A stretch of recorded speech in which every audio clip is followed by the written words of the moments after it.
আপনার একটি 100% পুকুর আছে, অর্থাৎ 1 একরের পুকুর আছে। এই 1 একরের পুকুরে বা 100% পুকুরে আপনি কত পিস তেলাপিয়া ছাড়বেন, কত পিস তেলাপিয়া চাষে দিলে আপনার এই 1 একর পুকুর থেকে আপনি ভালো একটা ফলন পাবেন এবং কি দ্রুত সময় মাছ বিক্রি করতে পারবেন। কারণ কি আমরা জানি তেলাপিয়া মাছ দ্রুত বর্ধনশীল মাছ, দ্রুত বাড়ে, দ্রুত বিক্রি করা যায়। সো আপনি যখন এই তেলাপিয়া চাষ করবেন সেই ক্ষেত্রে 1 একর জায়গা থেকে ভালো একটা প্রফিট চাচ্ছেন, দ্রুত সময় মাছ বিক্রি করতে যাচ্ছেন এবং কি ঝুঁকিহীন মাছ চাষ করতে যাচ্ছেন, যাতে মাছের রোগ ব্যাধি কম হয়, এইভাবে চাষ করতে চান। কারণ কি যদি অধিক ঘনত্ব দেন সেই ক্ষেত্রে মাছের রোগ ব্যাধি বেড়ে যাওয়ার সম্ভাবনা থাকে। এই কারণে আপনি সেফলি চাষ করবেন এবং কি আপনি কি করবেন, নির্দিষ্ট পরিমাণ সময় মাছ বিক্রি করে লাভবান হতে চান। এই ক্ষেত্রে কি গণতে চাষ করবেন, কতগুলো মাছ দিবেন বা এই তেলাপিয়ার সাথে অন্যান্য মাছ কি পরিমাণ দিবেন সে সম্পর্কে আমরা জানার চেষ্টা করবো। তো চলুন শুরু করা যাক। এখনো যারা চ্যানেলটিকে সাবস্ক্রাইব করেনি সাবস্ক্রাইব করে দিবেন, বেল বাটন প্রেস করে দিবেন যাতে নতুন নতুন যত ভিডিও আসে সবগুলো দেখতে পারেন। দেখুন, আপনার পুকুরে যে মাছ চাষ করবেন সেই ক্ষেত্রে মাছ চাষের ক্ষেত্রে আপনাকে কয়েকটা জিনিস মানতে হবে। সেটা কি, আপনার পুকুরে পরিবেশ কেমন থাকে, আপনি অভিজ্ঞ মাছ চাষি কিনা এবং কি আপনি যে মাছ চাষে দিবেন সেই ক্ষেত্রে আপনি প্রতিনিয়ত আপনার মাছের পরিচর্যা করবেন কিনা এবং কি সঠিক পরিমাণে খাবার দিবেন কিনা, সঠিক নিয়মে খাবার দিবেন কিনা, ভালো মানের পোনা সংগ্রহ করবেন কিনা, এসব বিষয় অবশ্যই মাথায় রাখতে হবে। এসব বিষয় যদি মাথায় না রেখে জাস্ট শুধুমাত্র মাছ ছেড়ে দেন সেই ক্ষেত্রে কিন্তু মাছের রেজাল্ট ভালো নাও পাইতে পারেন। সো আপনার পুকুর পানি ঠিক রাখতে হবে, সঠিক ঘনত্বে চাষ করতে হবে, তাহলে আপনি সঠিক রেজাল্টটা পাবেন। নির্দিষ্ট সময় মাছ বিক্রি করতে চাইলে অবশ্যই সঠিক ঘনত্ব দেওয়াটা খুব জরুরি। কারণ কি মাছ যদি কাবায়, মাছ যদি ভাসে, অক্সিজেন স্বল্পতায় ভুগে সেই ক্ষেত্রে মাছের গ্রোথ পাবেন না। আর মাছ অক্সিজেন স্বল্পতায় ভুগে কখন, যখন আপনার পুকুরে মাছের ঘনত্ব অনেক বেশি আছে। মাছ কখন রোগাক্রান্ত হয়, যখন অধিক ঘনত্বে মাছ চাষ করতেছেন। মাছ কখন রোগাক্রান্ত হয়, যখন আপনার পুকুরের পরিবেশ ঠিক নাই। সো এইসব জিনিস আপনি ঠিক করেন আগে, ঠিক করে আপনি মাছ চাষ দেন, ইনশাল্লাহ আপনি ভালো ফলাফল পাবেন।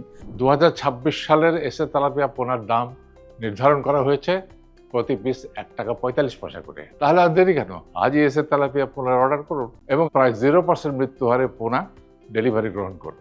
এখন আপনি তেলাপিয়া চাষ করবেন 1 একর জায়গাতে, কতগুলো মাছ দিবেন, অন্যান্য মাছ কি দিবেন, কোন মাছ কতগুলো দেওয়া যাবে সে সম্পর্কে আমরা জানার চেষ্টা করব। দেখুন, আমরা এখানে 3টা নমুনা দিচ্ছি। 3টা নমুনার ভিতরে লাভজনক নমুনা হলো 1 নাম্বারটা। 1 নাম্বার নমুনাটা লাভজনক, এর পাশাপাশি 2 নাম্বার এবং 3 নাম্বার নমুনাও কিন্তু লাভজনক, তবে দ্বিতীয় এবং তৃতীয় নমুনাতে কিছু লাভ একটু কম হইতে পারে। সো প্রথম নমুনাতে কি আছে, দ্বিতীয় নমুনাতে কি আছে সেই সম্পর্কে আমরা জানার চেষ্টা করব। দেখুন, আপনি তেলাপিয়া চাষ করবেন, তাই না? তেলাপিয়ার সাথে আপনি কিছু কার্পজাতীয় মাছ বা বাংলা মাছ চাষে দিতে পারেন। এখন তেলাপিয়ার সাথে কার্পজাতীয় মাছ দিলে সেক্ষেত্রে কি কি মাছ দিবেন সেটা আপনাকে জানতে হবে।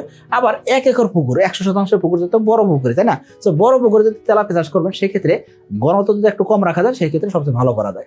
আমাদের এসে তেলাপিয়া যদি চাষে দেন সেক্ষেত্রে আমি আপনাকে বলবো 25,000 তেলাপিয়া দিতে পারবেন। 22 থেকে 25,000 তেলাপিয়া অনায়াসে চাষে দেওয়া যায় আপনার 1 একর পুকুরে। সিলভার কার্প দিবেন 30 পিস, 1 একর পুকুরে 30 পিস সিলভার কার্প দিলেন।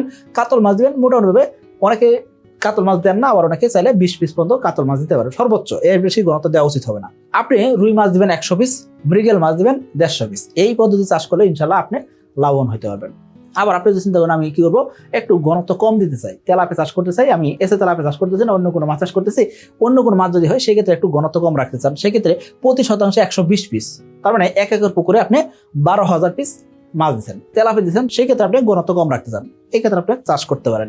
সিলভার কার্প দিবেন 100 পিস, কাতল মাছ দিতে পারেন 30 পিস, আপনি রুই মাছ ছাড়তে পারেন 250 পিস। রুই মাছের পরিমাণটা বাড়াইছেন কেন? কারণ কি রুই মাছ ফিট খায়, সরাসরি ফিট খায়। মৃগেল মাছ দিচ্ছেন 250 পিস। এইভাবে চাষ করলেও কিন্তু আপনি লাভ করতে পারবেন। তবে খেয়াল করবেন, নমুনা 2-তে যে পরিমাণ লাভ হবে তার সাথে নমুনা 1-এ লাভ বেশি হবে। কেন? 1 নাম্বার কারণ হলো কি, মাছের ঘনত্ব 1 নাম্বার নমুনাতে বেশি আছে এবং উৎপাদনটা বেশি হবে। 2 নাম্বার নমুনাতে উৎপাদন কম হবে। সো এই কারণে আপনার লাভটা কিন্তু 1 নাম্বার নমুনাতে বেশি হবে। সো আমাদের হাজার হাজার খামারি ভাই এই 1 নাম্বার নমুনাটা ফলো করছেন। সো আপনিও এসে তেলাপিয়া চাষ করে লাভবান হতে চাইলে 1 নাম্বার নমুনাটা ফলো করতে পারেন। জুন, জুলাই ও আগস্ট মাসের মধ্যে এসে তেলাপিয়া পোনার অর্ডার করে জিতে নিন 2টি মোটর বাইক ও 5টি ফ্রিজ। লাইভ ড্র অনুষ্ঠিত হবে 1 সেপ্টেম্বর 2026। এখন আপনার চিন্তা হলো কি, আমি তেলাপিয়া চাষ করবো, তবে তেলাপিয়ার সাথে আমি কি করবো, শিং বা মাগুর চাষ করবো। এই ক্ষেত্রে আপনি কি করবেন? এই ক্ষেত্রে আপনি তেলাপিয়া দিবেন 1 একর জায়গাতে 20,000 পিস, অর্থাৎ শতাংশে 200 পিস পর্যন্ত দিতে পারেন, যেহেতু আপনি শিং বা মাগুর চাষে দিবেন। দেখুন, তেলাপিয়ার সাথে শিং বা মাগুর চাষে দিলে একটু ঘনত্ব কম রাখা ভালো। এই ক্ষেত্রে আপনি চাইলে 180 পিস করে শতাংশ দিতে পারেন, অর্থাৎ 1 একর জায়গাতে আপনি 18,000 পিস তেলাপিয়া চাষে দিতে পারেন। আপনি চাইলে 20,000 পিসও তেলাপিয়া চাষে দিতে পারেন। সো অর্থাৎ আপনি যদি বাড়তি একটা মাছ উৎপাদন করতে চান সেক্ষেত্রে তেলাপিয়ার ঘনত্বটা একটু কম রাখাটা ভালো। আপনি কি করবেন, উপরের স্তরের জন্য সিলভার কার্প দিবেন 50 পিস 1 একর জায়গাতে, কাতল মাছ 1 পিসও দিবেন না, রুই মাছ দিবেন আপনি 100 পিস, আর মৃগেল দিবেন আপনি 20 পিস। এর সাথে আপনি কি করবেন, যদি আপনি শিং মাছ দেন সেক্ষেত্রে 10,000 শিং দিতে পারবেন। আর যদি আপনি চিন্তা করেন আমি শিং মাছ চাষ করবো, আমি মাগুর চাষ করবো, সেক্ষেত্রে আপনি মাগুর দিতে পারবেন 5,000 পিস। এখন যদি আপনি চিন্তা করেন যে আমি মাগুর দিব, শিংও দেবো, সেক্ষেত্রে আমি আপনাকে নিষেধ করবো, আপনি চাইলে যে কোনো একটা দেন, হয় শিং দেন নাহলে মাগুর দেন, এতে করে রেজাল্টটা ভালো আসবে। কারণ কি আপনার পুকুরে অনেক বেশি মাছের গ্রোথ যদি হয়ে যায়, সেক্ষেত্রে মাছের খাবারটা সঠিকভাবে বন্টন হয় না এবং মাছের গ্রোথটা হ্যাম্পার হতে পারে বা মাছের গ্রোথ কম আসতে পারে। তো আশা করি এই যে নমুনা একটা আপনি ফলো করে চাষ করেন, ইনশাল্লাহ এসে তেলাপিয়া চাষ করে হাজার হাজার খামারি যদি সফল হয়েছেন, তো আপনিও এসে তেলাপিয়া চাষ করার সময় এই 1 নাম্বার নমুনাটা ফলো করতে পারেন। তো অন্য কোনো তেলাপিয়া হলে সেক্ষেত্রে আপনি ঘনত্ব কম রাখবেন, 2 নাম্বার নমুনাটা আপনি ফলো করতে পারেন। আবার অনেক ক্ষেত্রে 2 নাম্বার নমুনা ফলো করার সময় আমরা কি করে থাকি, এই রুই মাছের সংখ্যাটা আরো কম রাখতে চাই, সো রুই মাছের সংখ্যা আপনি চাইলে আরো কম রাখতে পারেন, মৃগেল মাছের সংখ্যা আর একটু কম রাখলেও কোনো সমস্যা নেই। আশা করি বুঝতে পারছি। এখন আপনি বলতেন ভাই এই যে নমুনা 1-এর মাছ যে আমরা চাষ করবো, সেই ক্ষেত্রে এসে তেলাপিয়া চাষ করবো আমরা, সেক্ষেত্রে আমরা কত কেজি মাছ উৎপাদন করতে পারবো?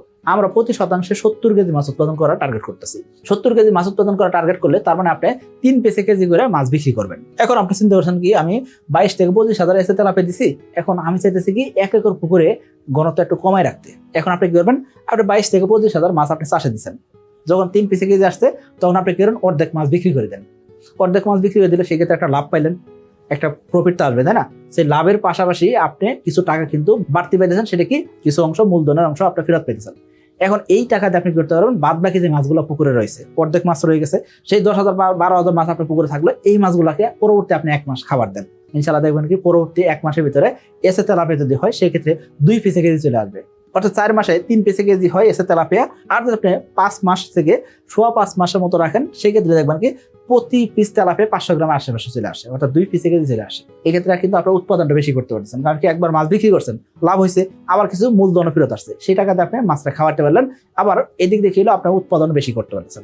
জুন, জুলাই ও আগস্ট মাসের মধ্যে এসে তেলাপিয়া পোনা অর্ডার করে জিতে নিতে পারেন 2টি মোটর বাইক ও 5টি ফ্রিজ। লটারির লাইভ ড্র হবে 1 সেপ্টেম্বর। এই যেটা বলবো, প্রতি শতাংশে 70 কেজি মাছ উৎপাদন করা যায়, এরকম অধিক ঘনত্ব সহনশীল মাছ আপনাকে চাষে দিতে হবে, ভালো মানের পোনা সংগ্রহ করতে হবে, তা না হলে কিন্তু এই রেজাল্টটা আপনি পাবেন না। আশা করি বুঝতে পারছি। সো আপনি এসে তেলাপিয়া চাষ করতে পারেন। এসে তেলাপিয়া সংগ্রহের জন্য স্ক্রিনে যে নাম্বার দেওয়া আছে সেই নাম্বারে যোগাযোগ করতে পারেন। সকলে ভালো থাকবেন, সুস্থ থাকবেন। আসসালামু আলাইকুম।